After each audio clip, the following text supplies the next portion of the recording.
I've been telling you about disturbing protest, disturbing video. The protest happened in Toronto at Queen's Park. That's the Ontario Legislative Building. It was on the weekend. Look at that. You see those yellow flags? Those are Hezbollah flags, a banned terrorist organization, along with photos and portraits of Ayatollah Khomeini, the theocratic leader of the Iranian revolution.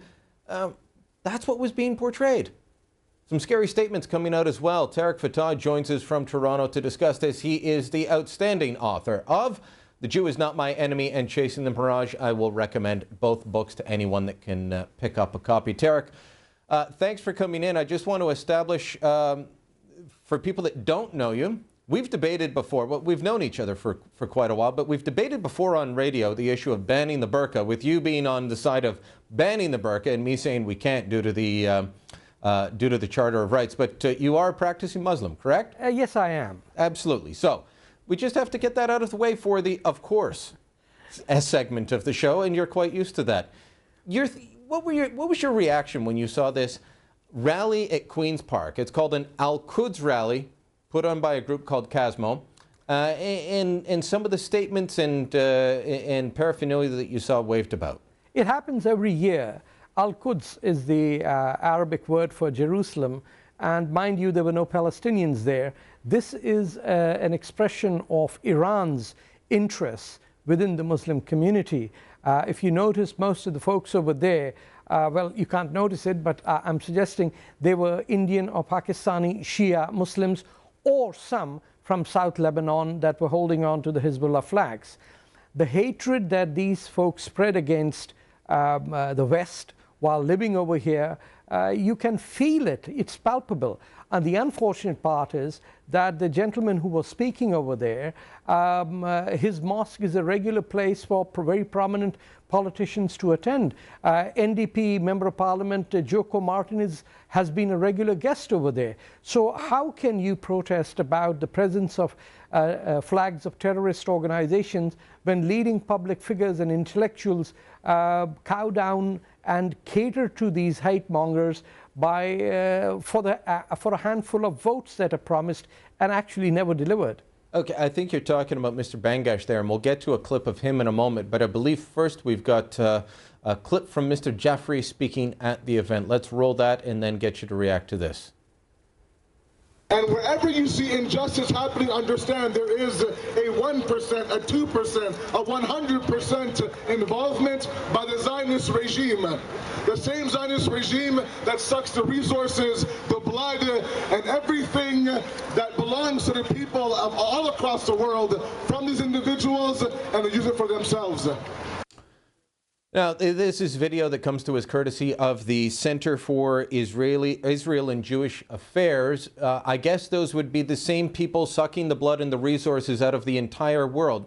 Am I hearing this guy correct? He says any injustice around the world is caused by Jews? Well, it is classic blood libel propaganda from the early part of the 20th century in Europe that is now refurbished and reintroduced in the Western Hemisphere by these Islamists and jihadis. How do guys like this get a permit to go and spread this on Queen's Park? You know, because they could say this anywhere, but you have to go to Queen's Park and get permission to hold your rally there. Why would you be surprised? The Premier of Ontario just day before yesterday addressed a prayer meeting organized by the Front of the Muslim Brotherhood in Canada. So why are you surprised? I'm saying that politicians of every class close to an election will permit the selling of this country for a handful of votes. That's the problem we face. We do not have a critical mass of ordinary Canadians who would be upset at what's happening. You and I can be as upset as possible. It doesn't matter. We do not count. In the end, if, Brian, you or I could tell a Liberal, a Conservative, or a New Democrat, I can deliver you 1,000 votes, that person will bow down to me. We have schools running regular mosques within their premises in clear violation of the Ontario Act. We have these people demonstrating at Queen's Park, and which gives them a stamp of approval, it seems. Of course, and the police over there. And let me just say this. There is video online of people who were there to video, not the Center for Israel and Jewish Affairs, who went there to videotape this, and they were told by security to stop videotaping the female members of the crowd because it was upsetting the leaders. It was not security, it was police. Ontario police. Ontario police telling them to stop taping. They intervened. Now, if we've got a situation where police are more concerned about ordinary citizens videotaping a rally, but are okay with Hezbollah flags being flown, then we've got something seriously wrong in this country. And unless and until ordinary people simply rise up and say, we're not going to allow this nonsense to continue, it's going to get worse. And this at the 10th anniversary of 9/11, these people come to Queen's Park and act as if they were the victims of 9/11. Well, let's play a clip of a gentleman who I believe you've told me welcomed 9/11, or his magazine did. This is Mr. Bangash, also at that Queen's Park demonstration. What does this stooge government in the United States do, whether it was led by George Bush or this black man in the White House, Barack Obama? He would rather have Americans starve to death, but he cannot say no to this Zionist parasitical state. But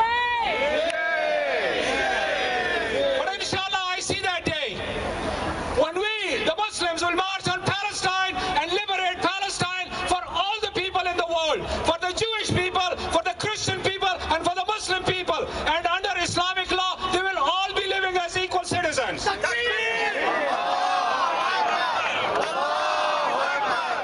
So, Tarek, according to Mr. Bangash there, we, the Canadian people, the Canadian government, George Bush and, quote, that black guy in the White House are intent on having people starve to prop up the Zionists in Israel. I mean, that rhetoric and cliches don't bother me as much as his notion that an Islamic army of Muslims will rise up and liberate that entire region.